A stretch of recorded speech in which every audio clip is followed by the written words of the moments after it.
ನನ್ನ ಆತ್ಮೀಯ ಸಹೋದರರ ಸಹೋದರಿಗೆ ಸ್ವಾಗತ ಕೋರುತ್ತಾ ಈ ಕಾರ್ಯಕ್ರಮವನ್ನು ಪ್ರಾರ್ಥನಾ ಶ್ಲೋಕದೊಂದಿಗೆ ಪ್ರಾರಂಭಿಸೋಣ. ಶುಕ್ಲಾಂಬರಧರಂ ವಿಷ್ಣುಂ ಶಶಿವರ್ಣಂ ಚತುರ್ಭುಜಂ ಪ್ರಸನ್ನವದನಂ ಧ್ಯಾಯೇ ಸರ್ವೈಜ್ಞೋಪಿಷಾದ್ಯ ಬೆನಕ ಏಕತತ್ಪಚ್ಚಕಲ್ಲು ಪಾಣಿಬಿಟ್ಟು ಒಪ್ಪುವ ವಿಘ್ನೇಶ್ವರ ನಿನಗೆ 21 ನಮಸ್ಕಾರಗಳು. ನಾರಾಯಣಂ ನಮಸ್ತುತ್ಯಂ ನರಂಚೇವ ನರತಮ ದೇವಿ ಸರಸ್ವತಿ ವ್ಯಾಸೋ ಚೈವ ತಥೋ ಮುದ್ರೇ ಶ್ರೀ ಗುರುಭ್ಯೋ ನಮಃ ಶ್ರೀ ಮಾತ್ರಿಯೇ. ಸ್ನೇಹಿತರೆ, ಈ ಕಥೆನ ಬ್ರಹ್ಮ ವೈವರ್ತ್ಯ ಪುರಾಣ ಹಾಗೂ ಶ್ರೀಕೃಷ್ಣ ಭಗವಾನರ ಒಂದು ಅದ್ಭುತವಾದ ಭಾಗವತದಲ್ಲೂ ಸಹ ಈ ಕಥೆ ಇದೆ. ಆದರೆ ಆ ಭಾಗವತದಲ್ಲಿ ಮುಂದೆ ಏನಾದರೂ ಅಂತ ಗೊತ್ತಿಲ್ಲ. ಆದರೆ ಬ್ರಹ್ಮ ವೈವರ್ತ್ಯದಲ್ಲಿ ಮುಂದೆ ಏನಾಗುತ್ತದೋ ಅನ್ನೋದು ಈ ಕಥೆಯ ಸ್ವಾರಸ್ಯ. ಜೊತೆಗೆ ಒಂದು ಅದ್ಭುತವಾದ ನಾಮಸ್ಮರಣೆ. ಆ ನಾಮಸ್ಮರಣೆ ನಾವು ಕುಂತಾಗ, ತಿಂದಾಗ, ಮಲಗಿದಾಗ ಪ್ರತಿಯೊಂದಕ್ಕೂ ಎಷ್ಟು ಅದ್ಭುತ ಶಕ್ತಿ ಕೊಡುತ್ತೆ ಅನ್ನೋದಕ್ಕೆ ಈ ಸುಂದರವಾದ ಕಥೆ. ಈ ಕಥೆನ ಎಲ್ಲೂ ಸ್ಕಿಪ್ ಮಾಡದಂಗೆ ಕೊನೆಯವರೆಗೂ ನೋಡಿದ್ರೆ ನಿಮಗೆ ಪರಿಪೂರ್ಣ ವಿಚಾರ ಅರ್ಥ ಆಗುತ್ತೆ. ಬೃಂದಾವನದಲ್ಲಿ ಶ್ರೀಕೃಷ್ಣ ಭಗವಾನರು ಹಾಡಿ ಬೆಳೆದಂತಹ ಅದ್ಭುತವಾದ ಬೃಂದಾವನ. ಈ ಬೃಂದಾವನದಲ್ಲಿ ಭಗವಾನರು ಇನ್ನೇನು ಅವಸಾನ ಆಗ್ತಾರೆ ಅನ್ನುವಂಥ ಸಂದರ್ಭದಲ್ಲಿ ನಡೆದಂತ ಈ ಅಭೂತಪೂರ್ವ ಘಟನೆ. ಆ ಬೃಂದಾವನದಲ್ಲಿ ಲೂಯಿ ಅಂತ ಒಬ್ಬ ಮಹಿಳೆ ಇದ್ದು, ದುರದೃಷ್ಟವಶಾತ್ ಚಿಕ್ಕಂದಿನಲ್ಲೇ ತಂದೆ ತಾಯಿ ತೀರೋದ್ರು. ಅವಳ ಆರೈಕೆ ಮತ್ತೆ ಅವಳ ಒಂದು ಬೆಳವಣಿಗೆನ ಅವಳ ಚಿಕ್ಕಮ್ಮ ಅವಳನ್ನ ನೋಡ್ಕೊಳ್ತಾ ಇದ್ಲು. ಅವಳಿಗೆ ಆಸರೆ ಆಗಿದ್ದಂತ ಒಂದೇ ಒಂದು ಅವ್ರ ತಂದೆ ತಾಯಿ ಬಿಟ್ಟು ಹೋದಂತ ಆಸ್ತಿ ಏನಪ್ಪಾ ಅಂದ್ರೆ ಒಂದು ಅದ್ಭುತವಾದ ಗೋ. ಆ ಗೋ ಸೇವೆ ಮಾಡುತ್ತಾ ಅವಳು ಅಲ್ಲಿ ಆ ಗೋ ಕೊಡುವಂತ ಕ್ಷೀರ, ಬೆಣ್ಣೆ ಮತ್ತೆ ಹಾಲನ್ನ ಮಾರಿ ಜೀವನ ನಡೆಸ್ತಾ ಇದ್ಲು. ಹೀಗೆ ಒಂದು ದಿನ ಹಾಲು, ಬೆಣ್ಣೆ, ಮೊಸರು ಮಾರುತ್ತಾ ಅವಳ ಕಿವಿಗೆ ಒಂದು ಅದ್ಭುತವಾದ ನಾಮಸ್ಮರಣೆ ಬಿತ್ತು. ಆದರೆ ಮತ್ತೊಂದು ವಿಚಾರ ಏನಪ್ಪಾ ಅಂದ್ರೆ, ಈ ಲೂಯಿ ಅನಕ್ಷರಸ್ಥಳಾಗಿದ್ದು ಮತ್ತೆ ಓದು ಬರಹ ಬಲ್ಲವಳಾಗಿರಲಿಲ್ಲ. ಆದರೆ ಇವಳಿಗೆ ಆ ಮಂತ್ರ ಅಂದ್ರೆ ಅವಳಿಗೆ ತಿಳಿದೇನೋ ಅದೇನ್ ತಿಳ್ಕೊಂಡ್ಲು, ಒಂದು ಅದ್ಭುತವಾದ ಮಂತ್ರ ಶ್ರೀಕೃಷ್ಣನ ಭಗವಾನರದು. ಆದರೆ ಮಂತ್ರ ಅನ್ನೋದಕ್ಕಿಂತ ಹೆಚ್ಚಾಗಿ ಇದು ಎಷ್ಟು ಪವಿತ್ರವಾಗಿದೆ ಅಂದ್ರೆ, ನಾವು ಯಾವುದೇ ಒಂದು ಕಾರ್ಯ ಮಾಡ್ಬೇಕಂದ್ರೆ, ಯಾವುದೇ ಒಂದು ಊಟ ಮಾಡ್ಬೇಕಾದ್ರು ಅಥವಾ ನಡೀಬೇಕಾದ್ರೂ ಮಲಗೋಗಾದ್ರೂ ಈ ನಾಮಸ್ಮರಣೆ ಬಹಳ ಶಕ್ತಿ ಕೊಡುತ್ತೆ. ಕೃಷ್ಣಾರ್ಪಣಮಸ್ತು ಅನ್ನೋ ಆ ಮಂತ್ರ ಈ ಲೋಯಿನ ಕಿವಿಗೆ ಬಿತ್ತು.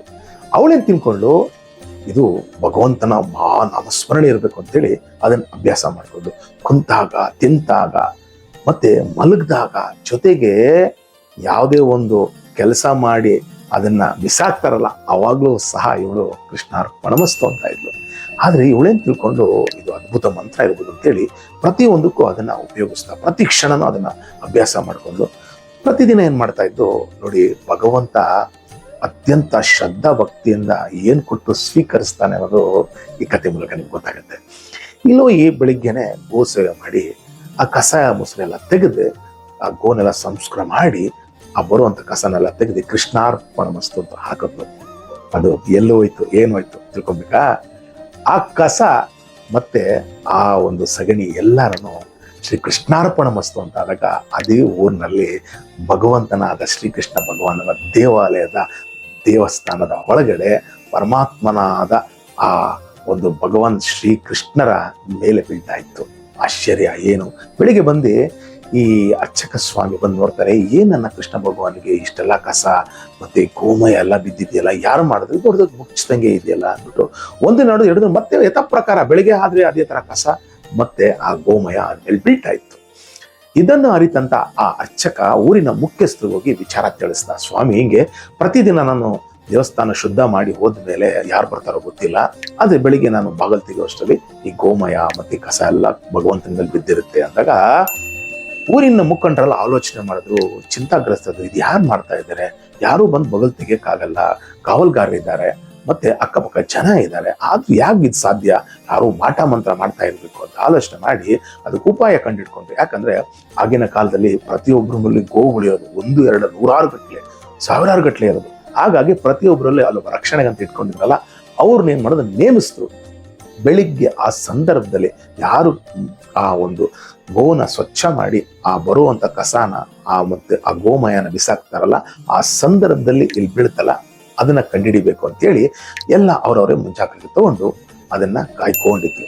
ಮತ್ತೆ ಅದ ಪ್ರಕಾರ ಲೋಯಿ ಪಾಪ ಅವಳು ಮೂಡೆ ಹಾಗಾಗಿ ಆದರೆ ಭಗವಂತನಲ್ಲಿ ಶ್ರದ್ಧೆ ಇಟ್ಟು ಮತ್ತೆ ಯಥಾ ಪ್ರಕಾರ ಆ ಗೋಮಯನೆಲ್ಲ ಕ್ಲೀನ್ ಮಾಡಿ ಮತ್ತೆ ಆ ಗೋಮಯ ಕಸನೆಲ್ಲ ಕೃಷ್ಣಾರ್ಪಣ ಮಸ್ತು ಅಂದಾಗ ಸರಿಯಾಗಿ ಇವಳು ಹಾಕುವಂಥ ಸಂದರ್ಭದಲ್ಲಿ ಶ್ರೀಕೃಷ್ಣ ಭಗವಾನರ ಮೇಲೆ ಬಿತ್ತು.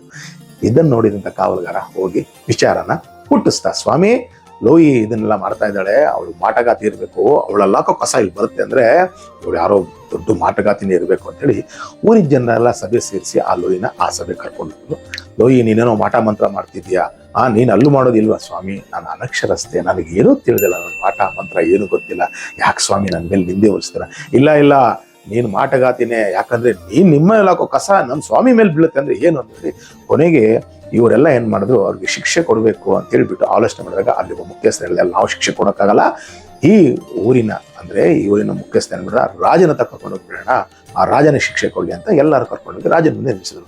ಆ ರಾಜ ಆದ್ರೂ ಸ್ವಲ್ಪ ಅದು ಆಲೋಚನೆ ಮಾಡ್ಬೇಕಲ್ಲ, ಆದ್ರೆ ಆಲೋಚನೆ ಬುದ್ಧಿ ಆ ಭಗವಂತ ಅವನು ಕೊಡೋದಿಲ್ಲ, ಯಾಕಂದ್ರೆ ಮುಂದೆ ಏನಾಗ್ಬೇಕಂತ ಭಗವಂತ ನಿರ್ಧಾರ ಮಾಡಿರ್ತಾನಲ್ಲ. ಹಾಗಾಗಿ ಆ ರಾಜನೂ ಸಹ ಯಾವ ಮಂತ್ರ ಅಂತಲೂ ಕೇಳೋದಿಲ್ಲ, ನೀನ್ ಮಾಡ್ತಿದ್ದ, ನೀನು ಮಾಟಗಾತಿನೇ, ಯಾಕೆ ಜನರು ಹೇಳೋ ಮಾತನ್ನ ನಂಬ್ತಿದ್ದಾನೆ. ಅದೇ ಒಂದು ಕ್ಷಣ ಸಮಾಜವಾಗಿ ಆಲೋಚನೆ ಮಾಡಿ ಇವಳು ಏನ್ ಮಾತಾಡ್ತಿದ್ದಾಳೆ ಅಂದ್ರೂ ಸಹ ಕೇಳೋಂತ ಪ್ರಮೇಯ ಆ ರಾಜನಿಗಿರ್ಲಿಲ್ಲ. ಹಾಗಾಗಿ ಇವಳು ಮಾಟಗಾತಿ, ಇವಳು ಎಷ್ಟು ಹೇಳೋದು ಕೇಳ್ತಿಲ್ಲ, ಇವಳು ತಗೊಂಡೋಗಿ ಸೆರೆಮನೆಗಾತಿ ಅಂತ ತಗೊಂಡೋಗಿ ಆ ಲೂಯಿನ ಸೆರೆಮನೆಗೆ ಹಾಕಿದ್ರು. ಅವತ್ತು ರಾತ್ರಿ ಏನ್ ನಡೀತು ಕೇಳ್ತೀರಾ?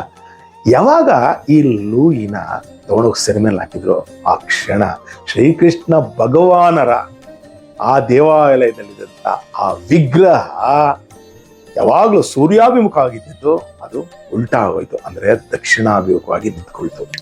ಆಶ್ಚರ್ಯ ಎಲ್ಲರಿಗೂ. ಇವಳು ಆ ಸಂದರ್ಭದಲ್ಲಿ ಇವಳಿಗೆ ಸೆರೆಮನೆ ಹಾಕಿದ್ರಲ್ಲ, ನುಡಿದಂತ ನಾಮಸ್ಮರಣೆ ಅದೇ ಶ್ರೀ ಕೃಷ್ಣಾರ್ಪಣ ಮಸ್ತು.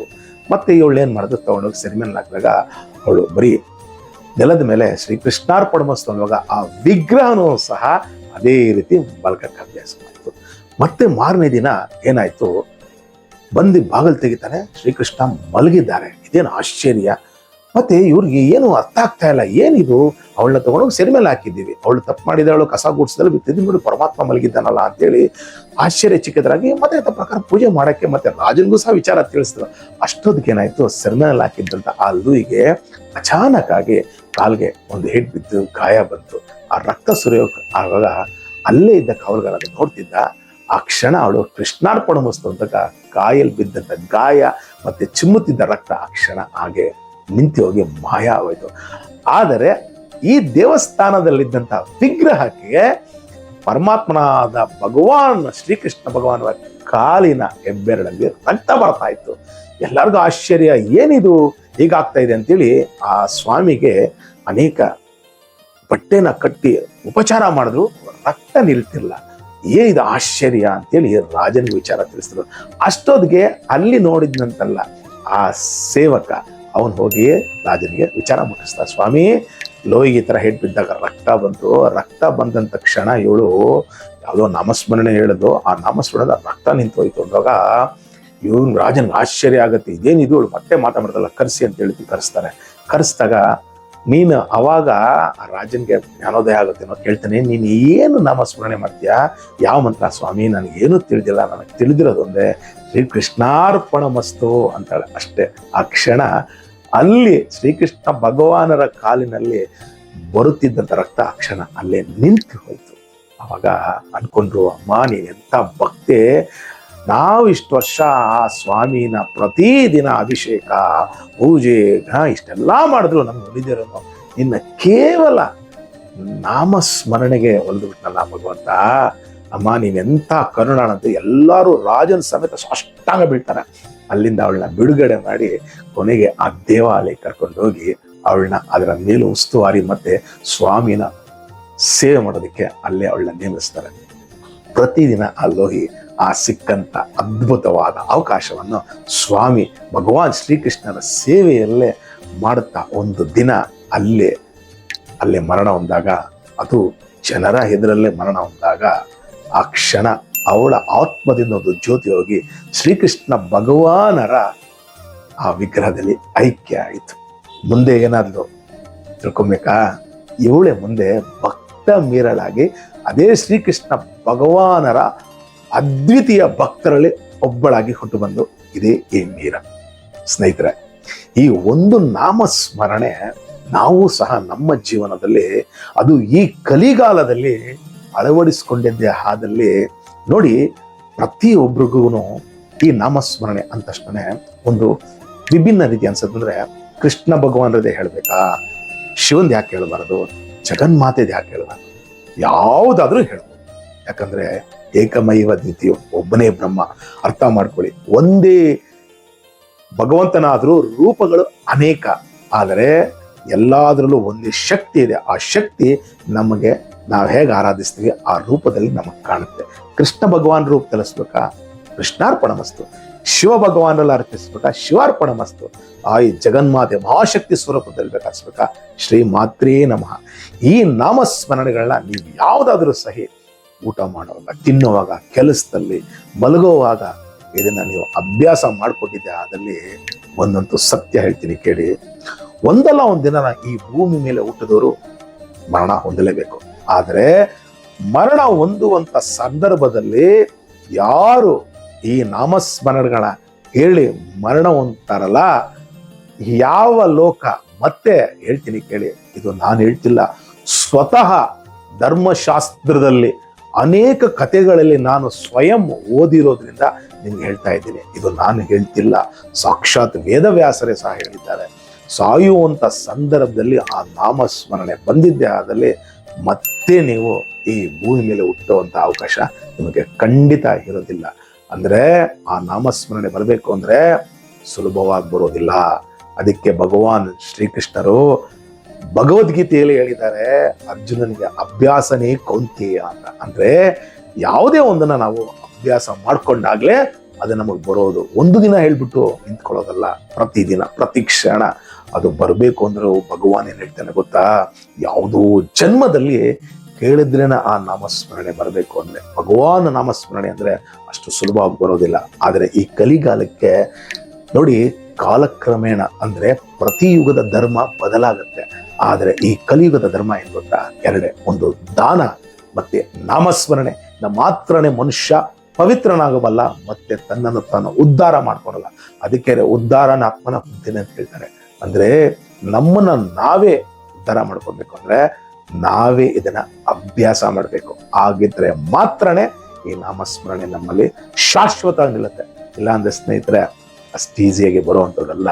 ನಾವು ಅನ್ಕೊಳ್ತೀವಿ ಈ ಜನ್ಮದಲ್ಲಿ ಏನೆಲ್ಲ ನಾವು ಅನುಭವಿಸ್ತಾ ಇದ್ದೀವಿ, ಇದು ಈ ಜನ್ಮದಲ್ಲ, ಪೂರ್ವ ಜನ್ಮದ ಕೃತ ಈಗ ನೀವು ಅನುಭವಿಸ್ತಾ ಇದ್ದೀರಾ.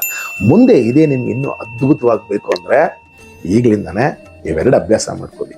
ಒಂದು ದಾನ ಮತ್ತೆ ನಾಮಸ್ಮರಣೆ. ದಾನ ಅಂದ ತಕ್ಷಣ ಇರೋದನ್ನೆಲ್ಲ ಕೊಡಿ ಅಂತ ಕೇಳ್ತಿಲ್ಲ.